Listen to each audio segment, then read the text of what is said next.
শুভরাত্রি বন্ধুরা। এদিকে আমি ভাত বসিয়ে দিয়েছি।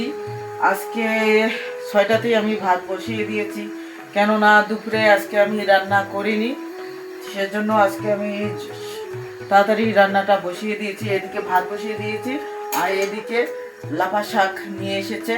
লাফা শাক আজকে রান্না করব, আর অন্য একটা তরকারি রান্না করব। দুপুরে কেন ভাত রান্না করিনি, এক জায়গায় নিমন্ত্রণ ছিল, তো সেখানে আমরা তিনজনেই চলে গেছি, আর দুপুরে আর ভাত রান্না করিনি। আর একবারে আমি ভাতটা বসিয়ে দিয়েছি, তাই তোমরা দেখতে থাকো আমি ভাত রান্না করি। বন্ধুরা, আমি মটরশুঁটি ছুলে নিয়েছি। মটরশুঁটি দিয়ে ডিম আমি রান্না করব। মটরশুঁটিটা আমি বেটে রান্না করব না, এটাকে আমি শিলনোড়ায় বাটবো। বেটে আজকে রান্নাটা করব। তোমরা দেখতে থাকো কিভাবে আমি ডিম রান্না করি মটরশুঁটি দিয়ে, তোমরা দেখতে থাকো। ততক্ষণে আমি এদিকে এগুলো বাটবো। শিলনোড়াতে বাটলে একটু ভালো লাগে, তাই আমি বেটে নিচ্ছি।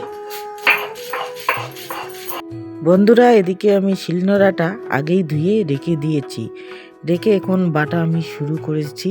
শিলনোড়াতে বাটতে কিন্তু আমাকে ভালো লাগে, আর আমার এটাই অভ্যাস শিলনোড়াতে। আর মিক্সার মেশিনেতে আমাকে ভালো লাগে না। পল্লবীর বাবা কিনে এনেছে মিক্সার মেশিন, তাই আমাকে সেখানে বাটাবাটি করা আরও মেজে ধোয়া ভালো লাগে না। সেজন্য আমি এই শিলনোড়ায় বেটে নিচ্ছি। শিলনোড়ায় বেটে একবারে এদিকে আমি জল ঢেলে দিই, পরিষ্কার হয়ে থাকে, সেটাই আমার দিয়ে অনেক ভালো। তাই আমি এখানেই শিলনোড়ায় বেটে নিচ্ছি। বন্ধুরা, আমার মটরশুঁটি বাটা শেষ হয়ে গেছে। এখানে আমি বেটে নিয়েছি। এবার এখানে আমি ডিম ফেটে দেব।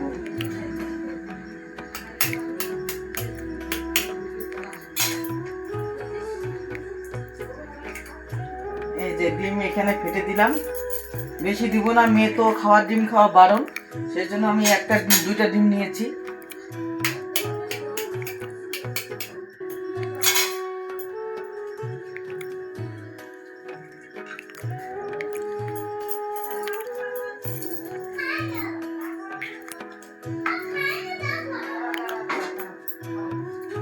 আর হালকা লবণ দিয়ে দিলাম।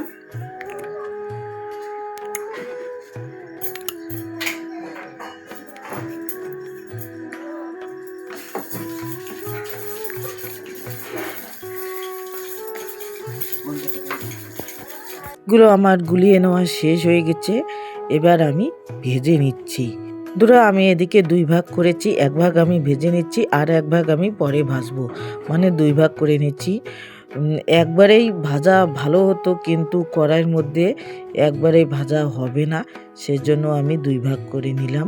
বাটির মধ্যে আছে, এগুলো আমি পরে ভাজবো, আগে এটাই আমি ভেজে নিচ্ছি, তোমাদের সাথে শেয়ার করছি, দেখাচ্ছি কিভাবে ভেজে নিচ্ছি। ঠিক যেভাবে ডিম ভেজে নেয় ওইভাবে আমি ভেজে নিচ্ছি। তাই ডিমটা ভাজলে কি পাতলা হয়ে যায়, আর এটা ডিমটা ভাজলে মোটা হয়ে যায়। এখানে মটরশুঁটি আমি দিয়েছি, মটরশুঁটির বাটা আমি দিয়েছি, সেজন্য একটু মোটা হয়ে যাচ্ছে। কিন্তু একটু তেল বেশি দিয়ে ভাজতে হবে, তাহলে খুব সুন্দর হবে। তোমরা দেখতেই পাচ্ছ আমি কত সুন্দর করে ভেজে নিচ্ছি, কত সুন্দর করে অমলেট আমি করে নিচ্ছি। এভাবে রান্না করলে খুবই ভালো লাগে। আর আগেও আমি এইভাবে রান্না করেছি, কিন্তু পল্লবীর বাবা খুবই ভালো পায় খেতে, সেজন্য আমি রান্না করেছি। আরও বিশেষ করে পল্লবীর বাবা চলে এসেছে বাড়িতে, সেজন্য এই রান্নাটা আমি করে নিচ্ছি।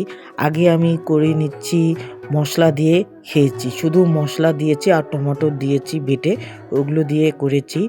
আর এত কিছু দিয়ে আমি করিনি। আজকে আমি অনেক কিছু সবজি দিয়েছি, ফুলকপি দিয়েছি, গাজর দিয়েছি, আলু দিয়েছি, টমেটোরও আমি পরে দিব, আর মটরশুঁটিও আমি দেব, মানে সব কিছু দিয়ে রান্নাটা করে নিচ্ছি।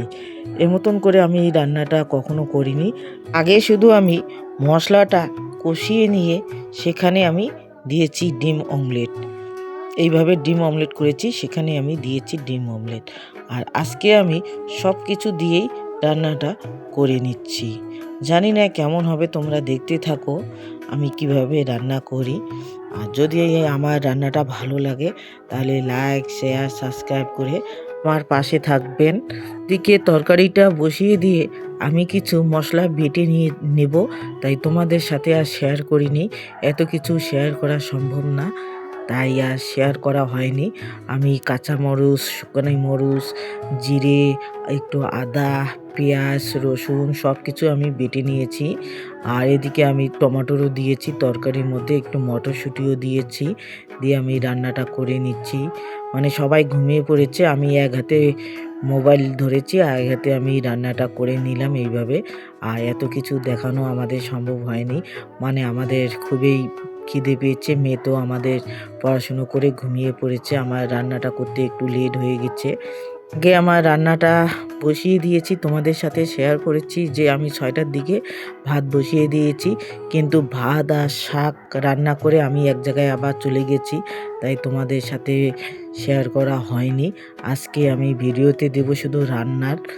কিছুক্ষণ পর এসে আমি তরকারিটা রান্না করলাম, কেননা মেয়ে ঘুমিয়ে পড়েছে, সেজন্য তাড়াহুড়ো করে তরকারিটা আমি রান্না করলাম। আর এদিকে ওর বাবা ভাত বেড়ে দিচ্ছে। আর এই যে আমার তরকারি হয়ে গেছে, আর এদিকে আমিও বসে পড়লাম, আমি এখন দিচ্ছি ভাত বেড়ে। মেয়েকে অনেক ডাকার পর মেয়ে উঠেছে, খাওয়া দাওয়া করে নিচ্ছে। মেয়ে ঘুম থেকে উঠেই চলে এসেছে, একটা ট্রাউজারও প্যান্ট পরেনি, এইভাবে ও চলে এসেছে খাবার খেতে। রাত্রি কিন্তু আমি শাক রান্না করি না, আজকে আমি শাকটা রান্না করলাম, না হলে শাকগুলো নষ্ট হয়ে যাবে। অনেক শাক দিয়ে গেছে, নাপা শাক, আমার দিদির ছেলে এসেছে, অনেক কিছু নিয়ে এসেছে, তাই তোমাদের সাথেও শেয়ার করা হয়নি। শুভরাত্রি বন্ধুরা, খাওয়া দাওয়া করে চলে এলাম ঘরে, তাই আর ভিডিওটা আর বেশি বড় করব না, এখানে শেষ করলাম। তোমরা ভালো থাকবেন, সুস্থ থাকবেন। Good night.